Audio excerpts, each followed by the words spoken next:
আল্লাহর রাসূল বলেন, যার ভিতরে অহংকারী ভাব থাকবে সে জান্নাতে যেতে পারবে না।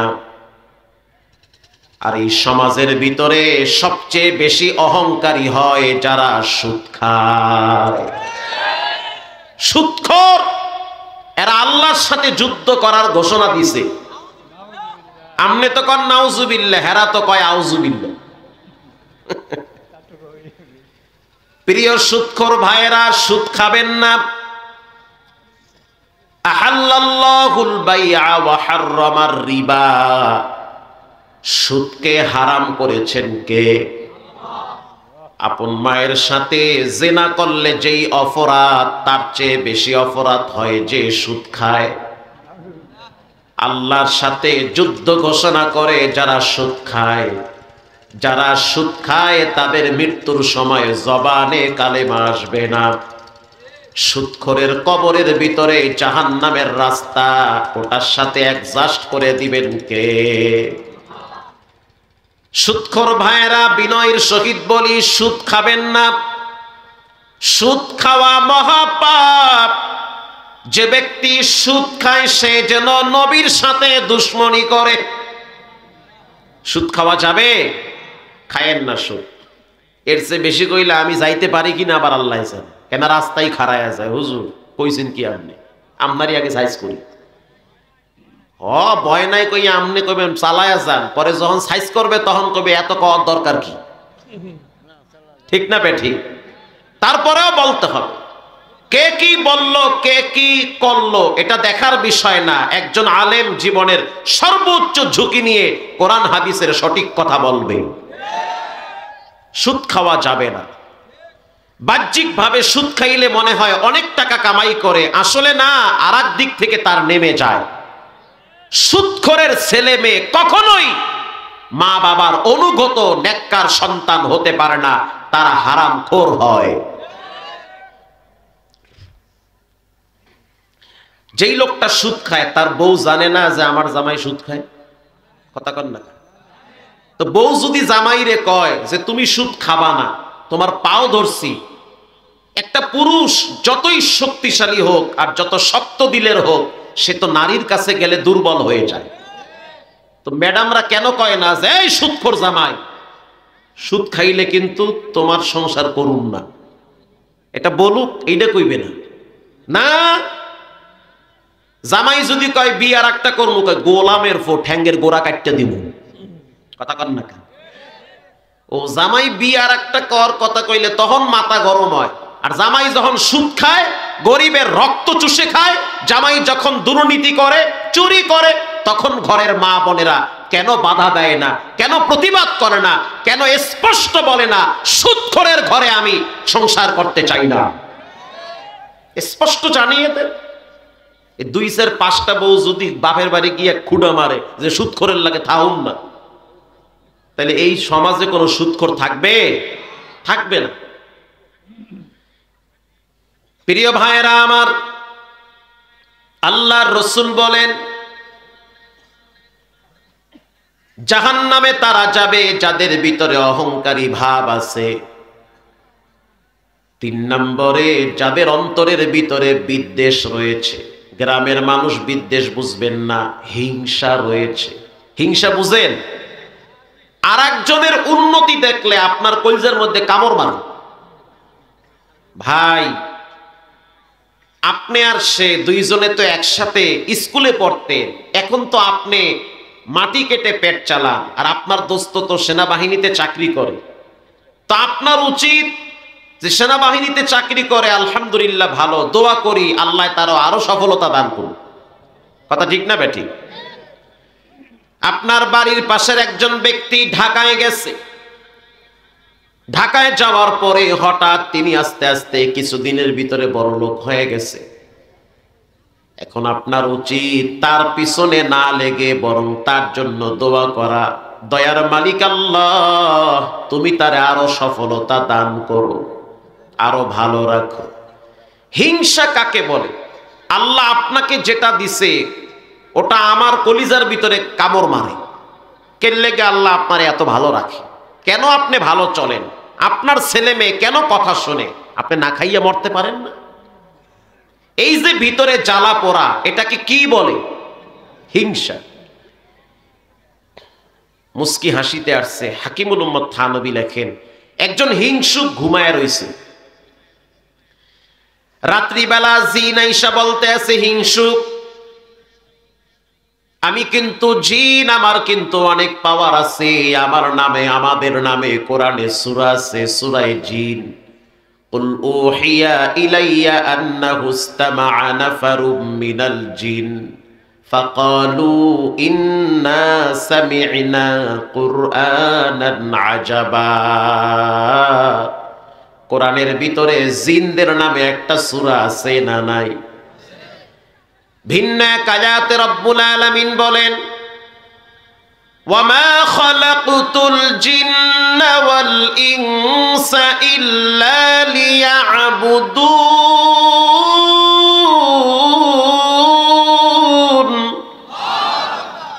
মানুষ এবং জিনকে একজনের গোলামির জন্য সৃষ্টি করা হয়েছে, তিনি হলেন কে? আল্লাহ। স্বপ্নে আইয়া কয় আমি জিন, আমার কিন্তু অনেক পাওয়ার আছে, আমাদের এক একজনের হায়াত কিন্তু ১৫০০ ২০০০ বছর, জিনদের হায়াত কিন্তু ২-৩ হাজার বছর, সর্বনিম্ন ৫০০ বছর বাঁচে। অনেকে চিন্তা করতে আছে, এটা যদি আল্লাহ আমারে দিত কতই না ভালো হইতো। সুবহানাল্লাহ। এই ৬০ বছর ৭০ বছর হায়াত দেয়, এই ১% জায়গা নিয়ে মারামারি আর কারাকারি করে।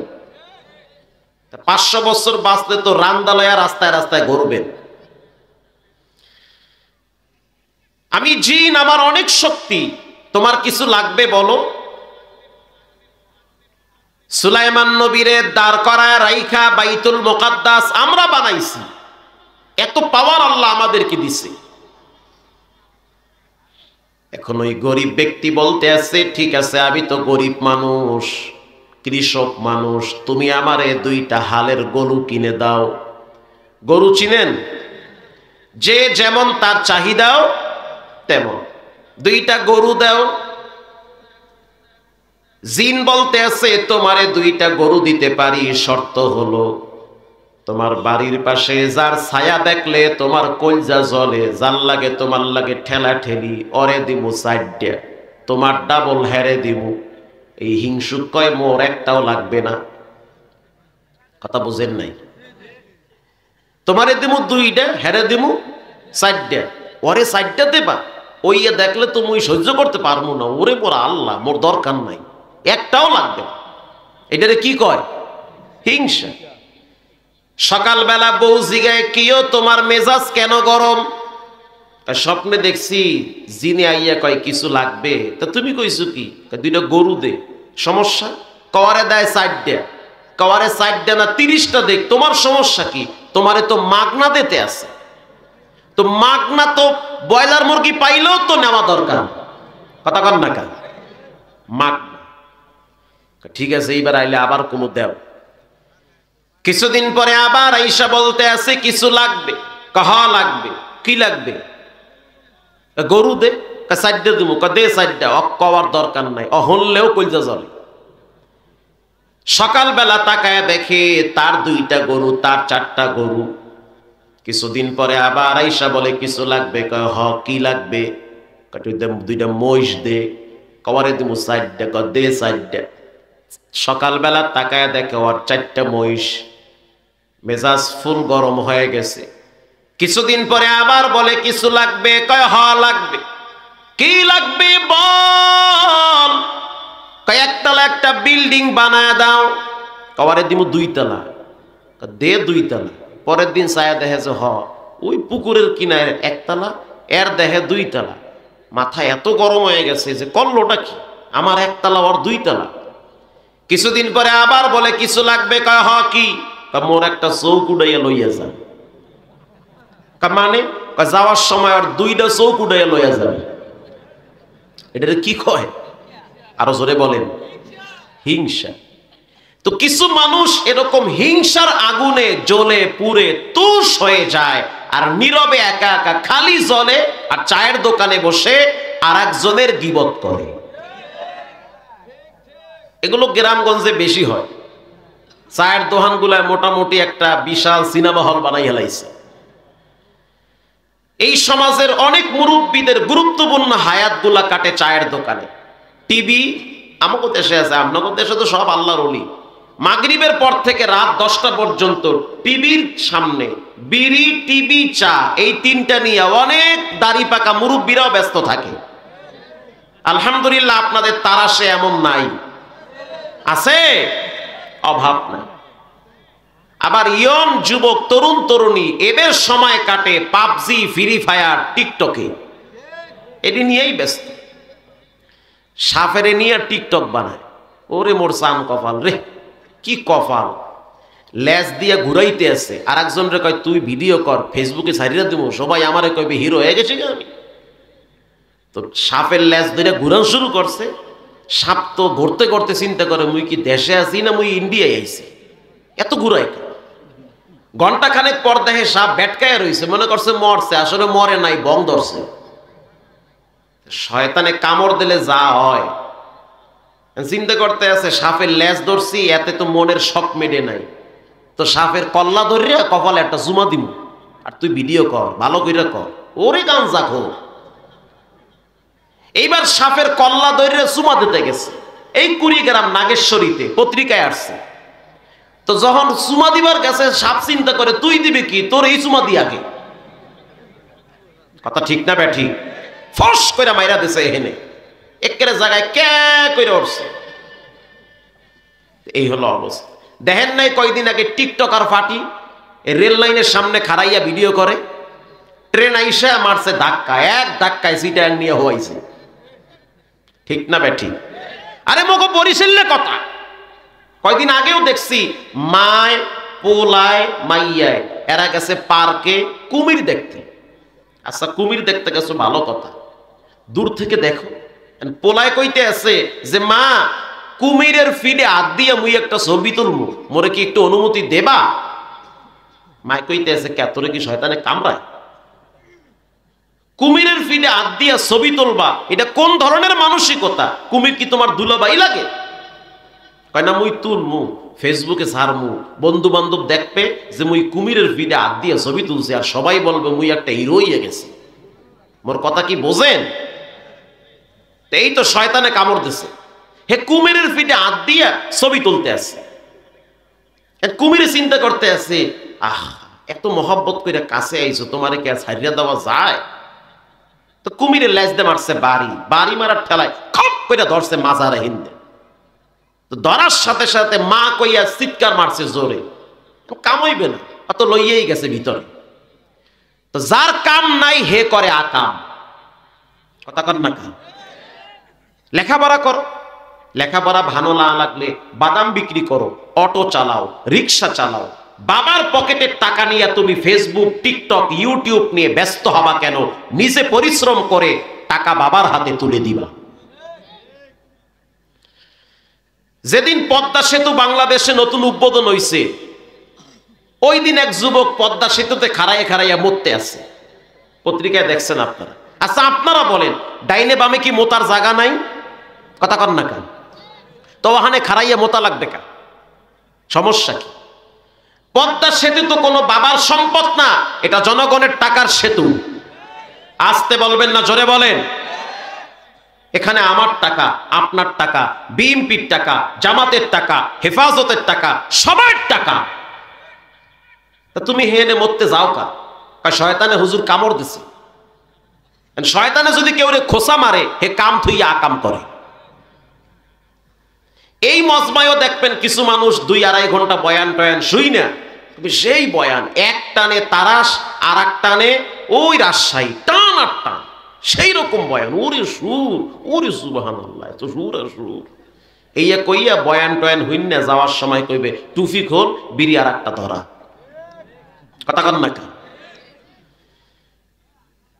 আল্লাহর রাসূল বলেন, আলা উখবিরুকুম বিআহলিল জান্নাহ, আমি কি বলবো জান্নাতে কারা যাবে? রাসূল বলেছেন। এবার সাহাবীরা বললেন, বালা ইয়া রাসূলুল্লাহ, অবশ্যই বলবেন জান্নাতে কারা যাবে। আল্লাহর রাসূল বলেন জান্নাতে তারাই যাবে যারা সহজ সরল দিলের অধিকারী। আরো জোরে বলেন, সহজ সরল দিলের অধিকারী। একজন গ্রাম্য সাহাবী এসে বলে, মাতা সাআ, কিয়ামত কবে হবে? আল্লাহর রাসূল বলেন, হে সাহাবী, কিয়ামতের জন্য তুমি কি প্রিপারেশন নিয়েছ? কিয়ামতের জন্য তুমি কেমন সামানা তৈরি করলা যে বারবার তুমি কিয়ামতের কথা জিজ্ঞাসা করো? ওই সাহাবী সরল দিলের অধিকারী, পেঁচগোছ বুঝে না, নরম মানুষ, একেবারেই সরল দিলের মানুষ। সাহাবী বলল, ইন্নী উহিব্বুল্লাহ ওয়া রাসূলাহ, আমি আল্লাহ এবং তার রাসূলকে সবচেয়ে বেশি ভালোবাসি। আল্লাহু আকবার, জোরে বলেন। আল্লাহর রাসূলকে প্রশ্ন করলো, কিয়ামত কবে হবে? ভাই ইকু কমায়া মনিটরের সাউন্ড দেন, বেশ কমান, একটু কমায়েন, বেশি না। আর মনিটরের সাউন্ড স্মুথ দেন। মাতা সাআ, কিয়ামত কবে হবে? আল্লাহর রাসূল বললেন, কিয়ামতের দিন বড় কঠিন। ওই দিন ছেলে বাবারে পরিচয় দিবে না, ভাই ভাইয়ের থেকে পালাবে, কেউ কাউকে পরিচয় দিবে না। সেই দিনের জন্য তুমি কি তৈরি করেছো? শুধু তাই না, প্রত্যেকটা মানুষকে উলঙ্গ অবস্থায় দাঁড়ায় থাকা লাগবে। শুধু তাই না, যেই জমিনে বসা আছেন জমিনটা হবে তামার।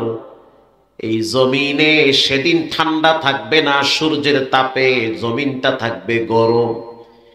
বেনামাজি সুদখোর ঘুষখোরের মাথার 1 বিঘাত উপরে সূর্য চলে আসবে।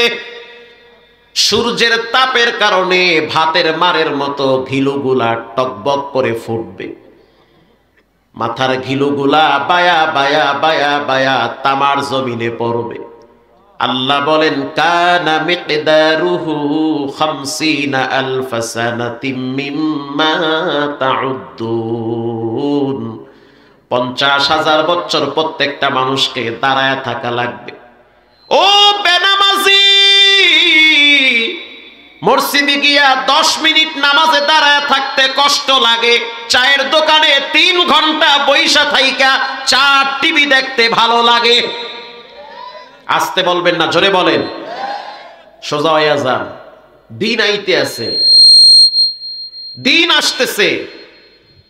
কোন দিন? বলে কিয়ামতের দিন। ওই দিন এক একজন রে দাঁড় করায় রাখ, আর মোজ দেখলে কওয়া যায়, কথা কন না কা? তো সে যে অনেক টাকার মালিক তাও না, এই অল্প ইনকামের ভিতরে তারা আল্লাহ খুব ভালো চালায়। কেউ যদি একাধিক বিবাহকে খারাপ মনে করে, আল্লাহর বিধান যদি তুমি 4টা বউ চালাইতে পারো তাহলে করো। আর যদি মনে করো যে না, 2টা বিয়ে করলে সংসারে গ্যাঞ্জাম লাগবে, উভয়ের ভিতরে সমতা ঠিক রাখা যাবে না, সামর্থ্য নাই, দুর্বল, অযোগ্য, তো দরকার নাই, একটা নিয়েই থাকো, ফাওয়াহিদা। কথাটা কি আমার না আল্লাহ? আল্লাহর কথা। এখন আল্লাহর কোন বিধানকে যদি আপনি খারাপ মনে করেন তো লিখে রাখেন, আপনার ঈমান নষ্ট হয়ে যাবে, আপনি বেঈমান হয়ে যাবেন। আল্লাহর প্রত্যেকটা বিধানের প্রতি শ্রদ্ধাশীল হওয়া লাগবে। আপনার ভালো লাগুক চাই না লাগুক, আপনার বুঝে আসুক চাই না বুঝে আসুক, প্রত্যেকটা বিধানের প্রতি শ্রদ্ধাশীল হওয়ার কথা বলেছেন কে? আল্লাহ তাআলা। প্রিয় ভাইরা আমার, ভালো থাকার জন্য ভালো একটা ফ্রেশ মন লাগে। সবাই ভালো থাকতে পারে না। যার দিল ভালো সে ভালো থাকে, অহংকার নাই, হিংসা নাই, অন্যের উন্নতি দেখলে কলজার মধ্যে কামড় মারে না। এমন ফ্রেশ দিলওয়ালা ব্যক্তিরা ভালো থাকে। আল্লাহ তাদেরকে মৃত্যুর পরে বিনা হিসাবে জান্নাতুল ফেরদাউসের মেহমান বানায় দেয়। সুবহানাল্লাহ। ফ্রেশ দিলের মালিক, কোনো অহংকার নাই। আরে অহংকার কর্ম কি নিয়ে? আমার তো কিছুই নাই, আমি তো বেঁচে আছি আল্লাহর দয়ায়। যে কোনো টাইমে আমি কবরে চলে যাব। একদিন অসুস্থ হইলে আর একদিন দাঁড়াইতে পারি না। অহংকার করার কি আছে বলেন? নিজের চোখে নিজেকে ছোট মনে হয়। আল্লাহুম্মা জাআলনি ফি আইনি সাগীরা ওয়া ফি আয়ুনিন নাসি কাবীরা। নবীজি দোয়া করেছেন, আল্লাহ আপনি আমার চোখে আমাকে ছোট বানায়া দেন, আর উম্মতের নজরে তাদের চোখে আমি নবীর মান মর্যাদা সম্মান বাড়ায়া দেন। সুবহানাল্লাহ। হযরত ওমর এই দোয়াটাই করতেন, আল্লাহ আমি যে নবীর সাহাবী একটা ভাব আইতে পারে। রাসূলুল্লাহ যে বলছে আমি জান্নাতের সাহাবী, আমি জান্নাতের গ্যারান্টি প্রাপ্ত একজন ব্যক্তি, ভাব আসতে পারে। আমার কথার উপরে কোরআনে অনেক আয়াত আসছে, একটা ভাব আসতে পারে। আমি যেই রাস্তা দিয়ে হাঁটি শয়তান রাস্তা ছেড়ে দিয়ে অন্য রাস্তায় যায়, ভিতরে একটা ভাব আসতে পারে। লাউ কানা বাদি নাবিয়্যান লাকানা উমর। নবীর পরে যদি কেউ নবী হইতো, আমাদের নবীর পরে কি আর কোন নবী আসবে? তো নবীর পরে কেউ যদি নবী হইতো, কাউকে যদি আল্লাহ নবী বানাইতো, তো আল্লাহ তাআলা হযরত ওমরকেই নবী বানায়া দিত। তাহলে বুঝেন কত দামি ব্যক্তি, কত মর্যাদাশীল ব্যক্তি।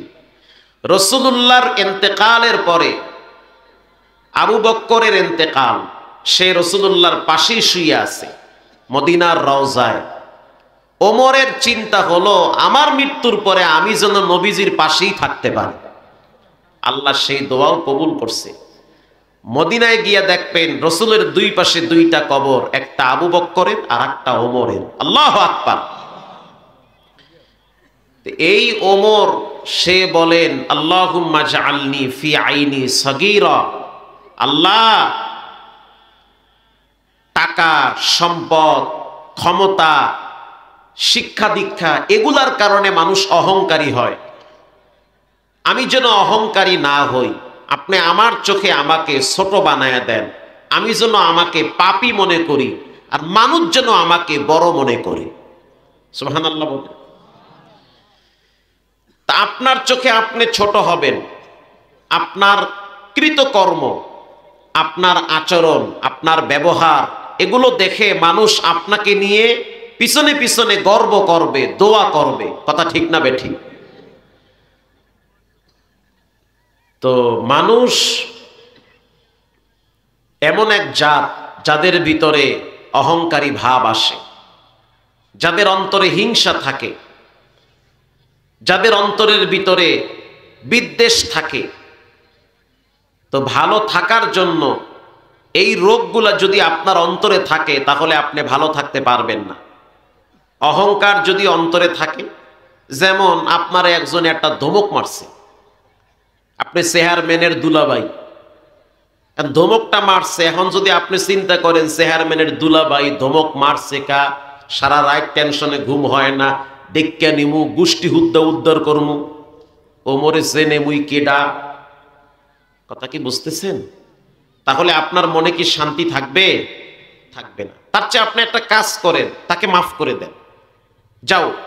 আর যদি মাফ করতে নাই পারেন, তাহলে একটা কাজ করেন, আপনাকে কেউ যদি অনার্থক রাগ করে, জুলুম করে, আপনি এই দায়িত্বটা আল্লাহর উপরে ছেড়ে দেন। বিচার করার মালিক একজন আছেন, তিনি হলেন কে? এবার আসেন, নবী করিম সাল্লাল্লাহু আলাইহি ওয়াসাল্লাম বলেন, আলা উখবিরুকুম বিআহলিন নার। আমি কি বলবো জাহান্নামে কারা যাবে? জাহান্নামে কারা যাবে এটা রাসূল বলেন সাহাবীদেরকে, আমি কি বলবো জাহান্নামে কারা যাবে? তো সাহাবীরা বললেন, বালা ইয়া রাসূলুল্লাহ, অবশ্যই বলবেন জাহান্নামে কারা যাবে, তাদের ক্যারেক্টার কি, তাদের চরিত্র কি, তাদের সিমটমগুলো কি, এগুলো একটু বলেন।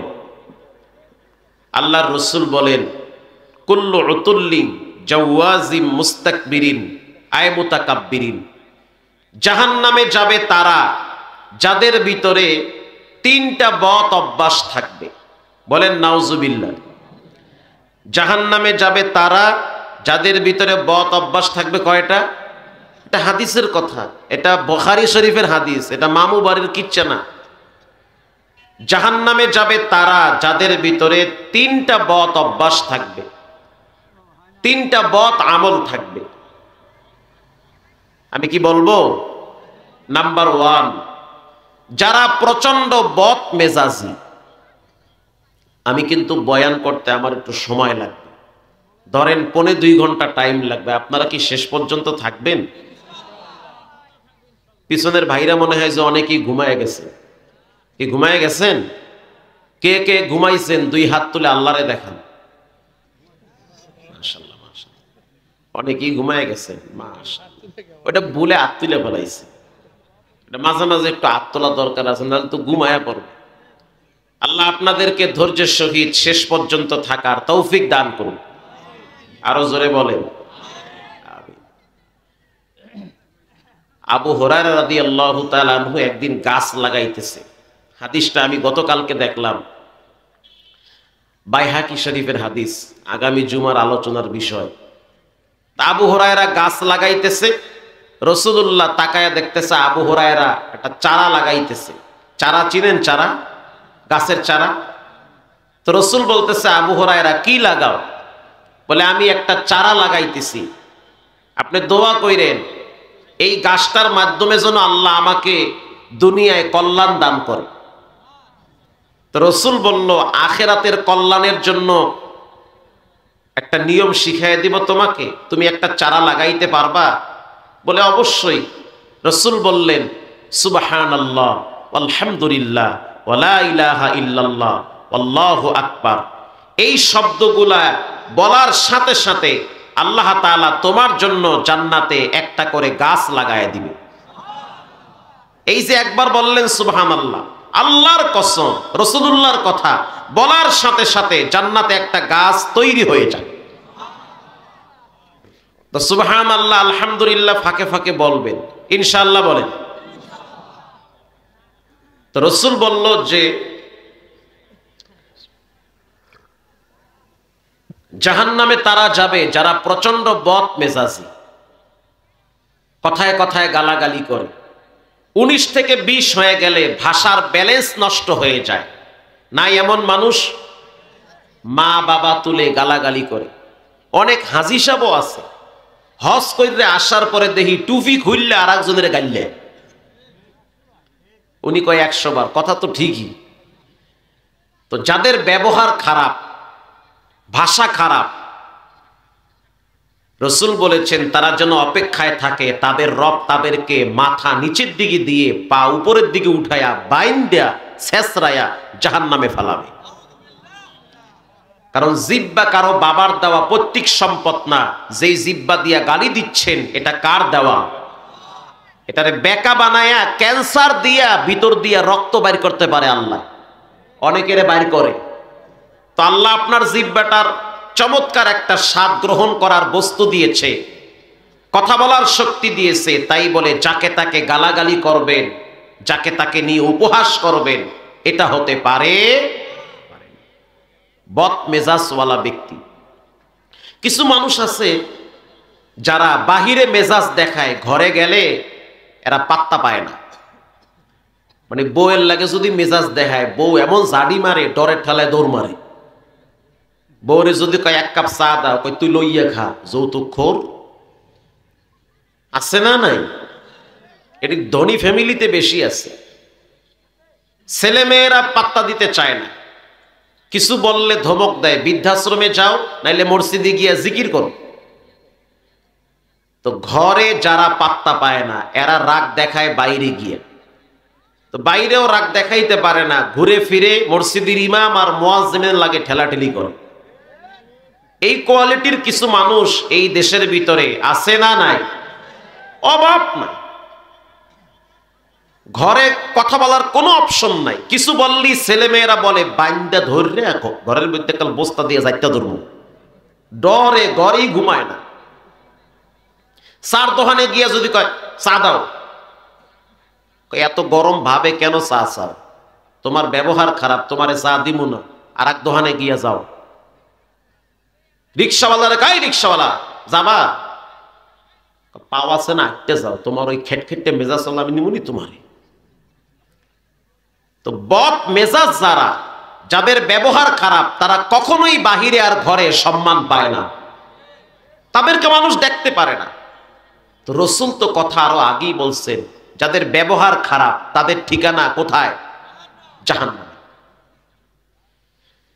কিছু পুরুষ আছে, যেহেতু মহিলারা আছে প্যান্ডেলে, তারাও শুনুন।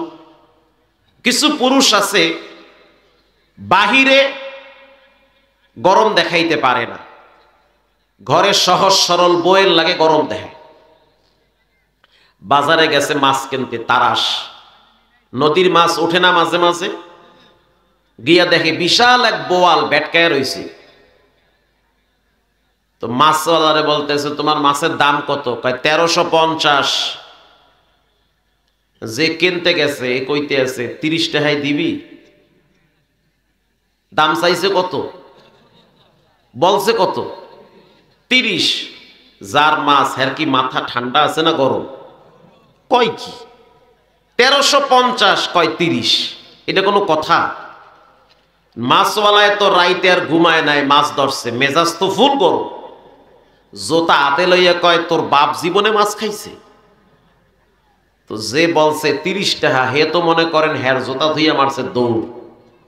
কারণ মাছওয়ালার ব্যবসা বেশি ভালো না, চল দিয়া মাছ মারে না জানি, ওইটা আমার পিডি মারে। আমার ঘরের দরজা দিয়া ঢুকতে আছে আর বলতে আছে, তোর বাপ জীবনে মাছ খাইছে। বউ কইতে আছে, কি হইছে কি? তুই কথা কইলে তুইও পিডা খাবি। সমস্যা কি? সমস্যা হলো ওর বাপ, আমার বাপ নাকি মাছ খায় নাই, ওর বাপই তো মাছ খায় না। এই রাগটা না ওই জায়গায় দেখাবা, ঘরে দেখাও। ওখানে দেখাইলে তো ফিট সোজা করে নিয়ে যাইতো না। এরকম কিছু মানুষ আছে যারা ঘরে রাগ দেখায়, বাহিরে কোনো পাত্তা নাই, কোনো ভ্যালু নাই, এদের কেউ জিগায় না। রাসূল বলেছেন, কুল্লু উতুল্লিন জাওয়াজিম মুস্তাকবিরিন আয় মুতাকাব্বিরিন। জাহান্নামে তারা যাবে যারা প্রচন্ড বদ মেজাজি। 2 নম্বরে যারা অহংকারী। ক্বালা আনা খায়রুম মিন খালাকতানি মিন নারিন ওয়া খালাকতাহু মিন তিন। আল্লাহ বলেন, হে ইবলিস, তুমি সিজদা করো আদম রে। কারে? আদম রে। ইবলিস এবার অহংকার বশত বলেন, ক্বালা আনা খায়রুম মিন খালাকতানি মিন নারিন ওয়া খালাকতাহু মিন তিন।